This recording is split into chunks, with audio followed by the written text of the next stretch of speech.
के कारणों को ईमानदारी से हम विश्लेषण करेंगे तो मुझे लगता है एक तरफ आप कहते हैं हम सेकुलर हैं और दूसरी तरफ एजेंडा जो लागू करते हैं उसको सांप्रदायिक रूप से कॉम्युनल आधार पर लागू करते हैं। इस देश में 12 लाख से अधिक साधु संत और पुजारी रहते हैं, लेकिन ये लोग इमामों के लिए वेतन की घोषणा करते हैं, एक पक्षीय कार्रवाई करते हैं। क्या एक सेकुलर एजेंडा है? दिल्ली की सरकार ने किया, पश्चिमी बंगाल की सरकार ने किया, महाराष्ट्र की सरकार ने किया। क्या यही सेकुलर एजेंडा है? सांप्रदायिक आधार पर ये लोग बांटते हैं समाज को। और महोदय, उसी प्रकार से इन लोगों ने उत्तर प्रदेश की बात करता हूं, वहां पर जो योजनाएं हैं उसमें 20% मुस्लिम आबादी के लिए आरक्षित कर दिया गया। कब्रिस्तान की बाउंड्री वाल के नाम पर गांव-गांव में विवाद खड़ा करके 300 करोड़ रुपया उसके लिए आवंटित किया जाता है। गांव-गांव में उसके माध्यम से विवाद खड़ा किया जाता है। सुप्रीम कोर्ट कहता है कि किसी भी सार्वजनिक संपत्ति पर, मंदिर के नाम पर, मस्जिद के नाम पर, किसी भी अन्य उपासना विधि के नाम पर, मदरसों के नाम पर या मजारों के नाम पर कब्जा न मत करने दो। लेकिन उत्तर प्रदेश में कब्रिस्तान की बाउंड्री वाल के नाम पर धड़ल्ले से एक काम चल रहा है, कोई रोक टोक नहीं, क्योंकि शासन की ये मंशा है, इसलिए प्रशासन उसमें बोलता नहीं। क्या सांप्रदायिक ध्रुवीकरण नहीं होगा? उसी प्रकार से उससे भी खतरनाक स्थिति, आतंकवादियों पर दायर मुकदमे वापस लिए जाते हैं। आतंकवादियों पर दायर मुकदमे वापस लिए जाते हैं। इस देश में जो लोग राष्ट्रीय सुरक्षा के लिए खतरा बने हुए हैं, जिन लोगों ने राष्ट्र की संप्रभुता को चुनौती दी है, जो लोग लगातार भारत की संप्रभुता को चुनौती दे रहे हैं और देश में हिंसा को बढ़ावा दे रहे हैं, उन लोगों पर दायर मुकदमे, चाहे वह राम जन्मभूमि पर आतंकी हमले का मामला हो या संकट मोचन मंदिर काशी में सीआरपीएफ कैंप रामपुर का मामला हो या गोरखपुर के सीरियल ब्लास्ट का मामला, रघुनाथ मंदिर, ये जितने भी मामले हैं, इन सभी मामलों में जिन आतंकवादियों के खिलाफ मुकदमे दर्ज हुए थे, उत्तर प्रदेश की सरकार ने वोट बैंक के लिए उन मुकदमों को वापस लेने का कुत्सित प्रयास किया। न्यायालय अगर बीच में नहीं होता तो संभवतः अब तक वे आतंकवादी बाहर छूट करके पुनः नरसंहार कर रहे होते, जिस प्रकार से उत्तर प्रदेश के अंदर और प्रदेश के अंदर हुआ है। और उसके बाद भी ये कहते हैं कि सांप्रदायिक हिंसा बनी रहे। महोदय, चर्चा का विषय होना चाहिए कि आखिर सांप्रदायिक कौन है? कौन है सांप्रदायिक? कौन सांप्रदायिक है? और मुझे लगता है इस पर चर्चा होना बहुत आवश्यक है। महोदय, जो हम लोगों ने जाना है, जो हम लोगों ने समझा है, इस सांप्रदायिक वह होता है जो कहता है कि मेरा इष्ट या मेरा देव या मेरा पैगंबर ही सर्वश्रेष्ठ है। उसके मानने वालों को तो जीवित रहने का अधिकार है, शेष को नहीं। मुझे लगता है वह सांप्रदायिक है।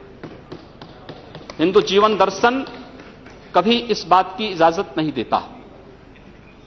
हमने किण्वंतो विश्वारंभ का संदेश दिया था, हमने सर्वे भुंतु सुखिना का संदेश दिया था, हमने तो इस देश के अंदर एकम सद विप्रा बहुधा वदंती की बात की है। जियो और जीने दो पर विश्वास हमारा दर्शन करता है। और दुनिया की कौन सा मजहब और कौन सा ऐसी कौम है जिसको विपरीत परिस्थितियों में हिंदू दर्शन ने अपने यहां शरण न दी हो, उसको फलने फूलने का अवसर न दिया हो? कौन सा ऐसा है दुनिया के अंदर?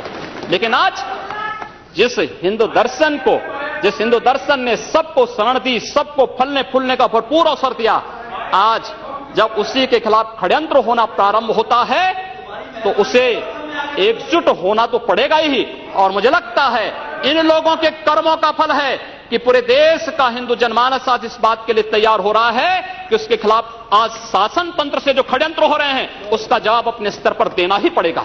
और आज वही स्थिति सामने आई है। महोदय, मैं पूछना चाहता हूं इन लोगों से, जब भारत का मुसलमान हज यात्रा करने के लिए जाता है महोदय, जब हज यात्रा करने के लिए जाता है उसकी पहचान तब भारतीय के नाम पर नहीं, पाकिस्तानी के नाम पर नहीं, बांग्लादेशी नाम पर नहीं, भारतीय उपमहाद्वीप का जो भी मुसलमान हज यात्रा करने के लिए जाता है उसकी पहचान हिंदू नाम पर होती है, उसकी पहचान भारतीय, पाकिस्तानी या बांग्लादेश के नाम पर नहीं। लेकिन अगर उसी हिंदू पहचान को हम इनके ऊपर यहां पर लागू करने का प्रयास करते हैं, इनको बुरा लगता है। हिंदू सांप्रदायिकता नहीं, हिंदू राष्ट्रीयता का प्रतीक है और भारत की राष्ट्रीयता का प्रतीक हिंदुत्व को बदनाम करोगे तो उसकी कीमत चुकानी पड़ेगी इन लोगों को। और इसलिए महोदय, मैं आप सबके आपके माध्यम से एक बार कहना चाहता हूं। महोदय, एक बार गुरुदेव रविंद्रनाथ टैगोर ने कहा था, गुरुदेव रविंद्रनाथ टैगोर ने एक बात कही थी। उन्होंने कहा था अगर भारत को समझना है, अगर भारत को समझना है, बैठ जाइए आप, फालतू बात करते हैं। महोदय, उन्होंने कहा, गुरुदेव रविंद्रनाथ टैगोर ने एक बात कही थी और उन्होंने कहा था कि अगर भारत को समझना है तो मैं भारतीय अस्मिता को पहचानना पड़ेगा, और भारतीय अस्मिता को पहचानना है तो स्वामी विवेकानंद के बारे में आप जान लीजिए। स्वामी विवेकानंद ने एक बात कही थी कि गर्व से कहो हम हिंदू हैं। स्वामी विवेकानंद ने एक बात कही थी कि गर्व से कहो हम हिंदू हैं। स्वामी विवेकानंद तो सांप्रदायिक नहीं थे, स्वामी विवेकानंद तो किसी पार्टी के नहीं थे। स्वामी विवेकानंद ने तो भारत का प्रतिनिधित्व किया था पूरी दुनिया के अंदर, और दुनिया के अंदर जो हिंदू आज पूरे देश के अंदर, पूरी दुनिया के अंदर अपनी सहिष्णुता के लिए पहचाना जाता था, आज उस हिंदू के साथ किस प्रकार का व्यवहार किया जा रहा है, वह कश्मीर से विस्थापित होता है, उसे कश्मीर से निकाला जाता है। एक भी बार इस सदन में चर्चा नहीं होती है, इन लोगों का मुंह नहीं खुलता जब कश्मीर से 3.5 लाख की संख्या में कश्मीरी पंडित निकाले जाते हैं, तब ये लोग नहीं बोलते। पिछले 2012 में असम के अंदर 3 महीनों तक बोडो जनजाति के लोगों को मारा जाता रहा, कोई नहीं बोला। महोदय, कोई नहीं बोला। जम्मू कश्मीर के बाद जम्मू कश्मीर के हिंदुओं के मारने पर कश्मीरी पंडितों को उनके घरों से बेदखल कर दिया गया, एक भी बार ये लोग बोले नहीं, इनको पीड़ा नहीं हुई। दुनिया के अंदर ये अपने आप में बिरला उदाहरण था जहां पर अपने ही देश में अपने ही जानने वाले लोग विस्थापित होकर के खाना बदोश की जिंदगी जी रहे हैं। उस शर्मनाक घटना की निंदा एक भी बार इन लोगों ने नहीं की।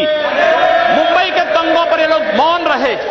जमशेदपुर और भागलपुर के दंगे कांग्रेस के समय हुए थे, एक भी बार इन लोगों ने उस पर चिंता व्यक्त नहीं की।